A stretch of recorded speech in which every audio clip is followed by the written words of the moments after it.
The 1980s, what a time for toys. There was some real good stuff out there. You got Transformers that was released in the mid 80s, and of course late 70s you got Kenner, Star Wars. And you got Mattel that released He-Man, and Hasbro came up with G.I. Joe, so there was so much special stuff to be found.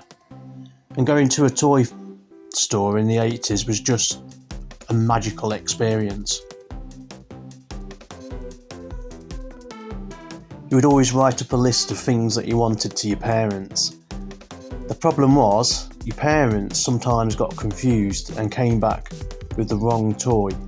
Hence, that's why this video is called The Toys That Betrayed Us. It's really the parents that got betrayed by a certain industry that was booming in the 80s.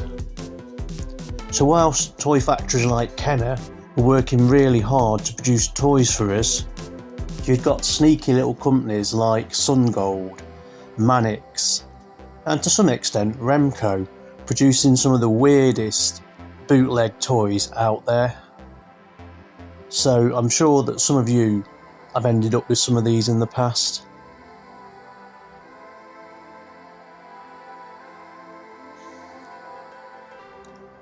I mean, look at this Robot Cop.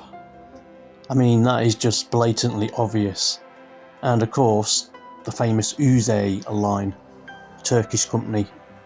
But some of these bootleg figures are really cool, and they're really desirable now, and some of them do fetch more money than the originals, believe it or not.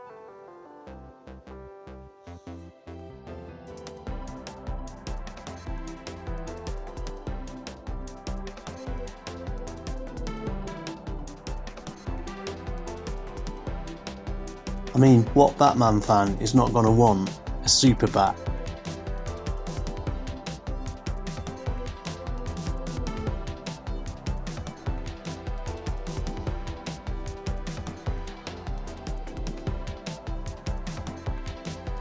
And this next one is really good.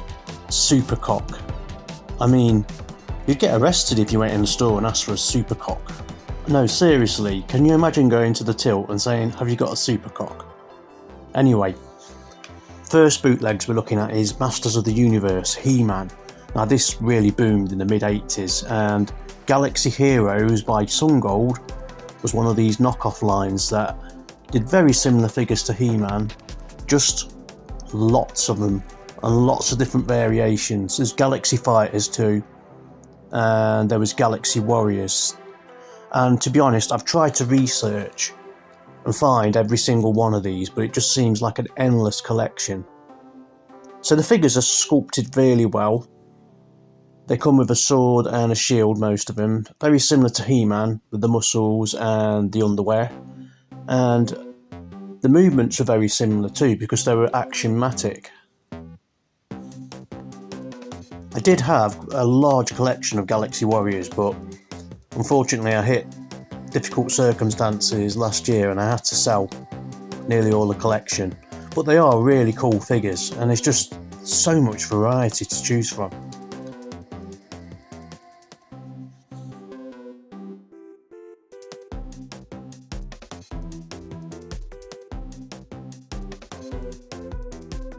This knockoff He-Man was a Spanish version, and these were really good actually, and the Skeletor knockoff, which I presume it's from Skeletor, is really good. I'm going to show you that later. These are extremely hard to come by. If you have a look at some of the solds on some of the Galaxy Warriors, first of all, they fetch really good money, particularly if you've got a box version. And in most cases, these will fetch more than the original He-Man Masters of the Universe figures.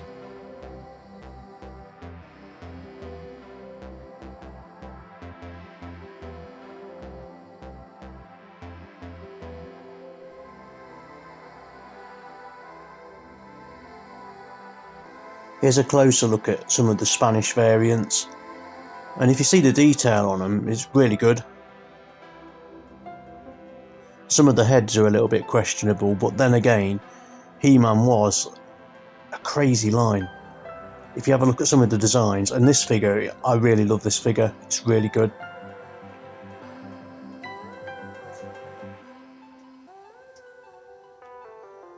There was also these little baggy versions, I don't know what they are, I've never found any sold on eBay.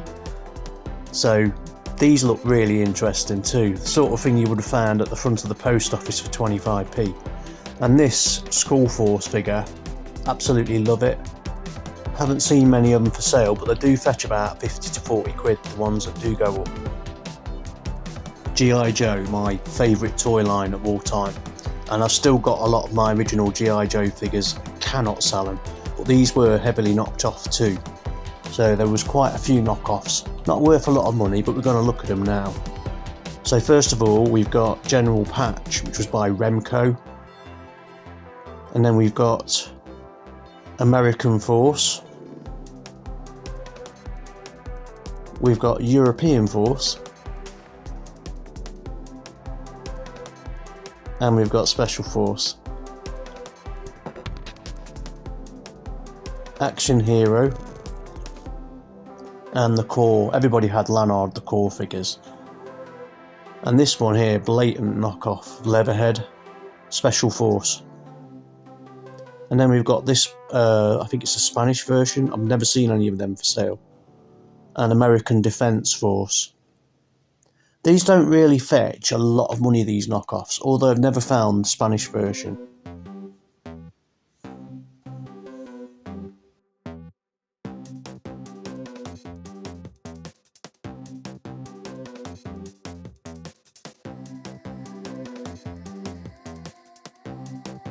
Now we turn into the Force.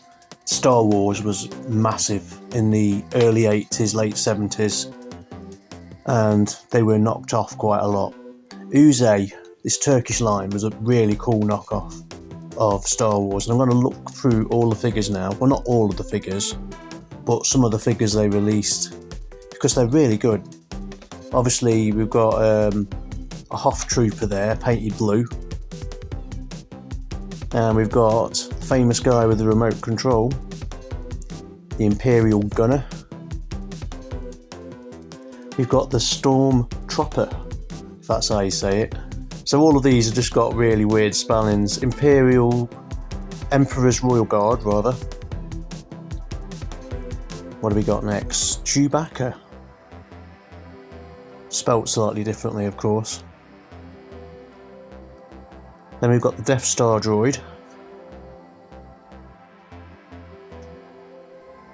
We have the AT driver.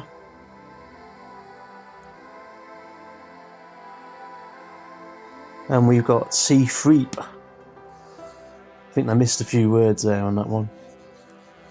And we've got Boba Fett. I love that, Boba Fett. We've got the Wingman. Everybody needs a wingman. And we've got TIE Fighter pilot, spelt wrong. And we've got Darth Vader with an E. So they spelt that differently. They're really hard to find, and if you do find them, they fetch quite a lot of money. This R2-D2 is just really cool, the way it's designed, and I actually prefer this version to the original version. So you're looking at about 100 quid if you get that. The Uzay Star Wars line is really hard to find though, so they do command a lot of money if you do see them. So another one we're going to look at now, and I've owned loads of these, is called Space Raiders or Starroid Raiders, whichever you like to call them. It's two different names. These are really cool, these figures are. Most of them have got glow-in-the-dark heads too. I owned about 15 of these, and unfortunately I had to sell them last year when difficult times came along, unfortunately. But if you have a look at them, a lot of them have got stickers on the chest, but they're just really cool. And the body shape and plastic is very similar to the Star Wars figures, but the heads are very alien-esque, if that's a word. And they're just really cool figure, and they do fetch a lot of money. I did quite well when I sold mine. So you can see some of them fetch into the hundreds, and it just keeps creeping higher and higher, depending on which figures you got. These were released in 1978, I believe, by Tomland. The bootleg figures I remember most fondly when I grew up were tiny toughies. They were like 25p in the shop, so I used to be able to buy loads of them for £2. And because I was a big John Wayne fan, I had great fun collecting these. So now moving on to my last two remaining bootleg figures that I own is this Wrestling Champ by Madison Limited, very similar to Galaxy Warriors. If you look at it, the detail is very similar. It's not got the spring action twist though on the body, but other than that, it's a great figure. And this figure is called Thunder Snake. Now it's got quite a lot of points of articulation. Paintwork's really decent if you have a look at it, and it's quite heavy. It's a real good quality figure for a knockoff figure. It's by Mannix, and this one here, have a look at the detail on the back, I've got listed on eBay. These are my last two figures that I'm selling. If anybody's interested, this is what they're going for. So I hope you've all enjoyed the video. I'll be bringing quite a lot more videos like this. It depends on how much interest this video generates, but I hope to do a part 2 coming up very soon where I'm going to be looking at some more bootleg action figures. In the meantime, thanks for watching and have a great day.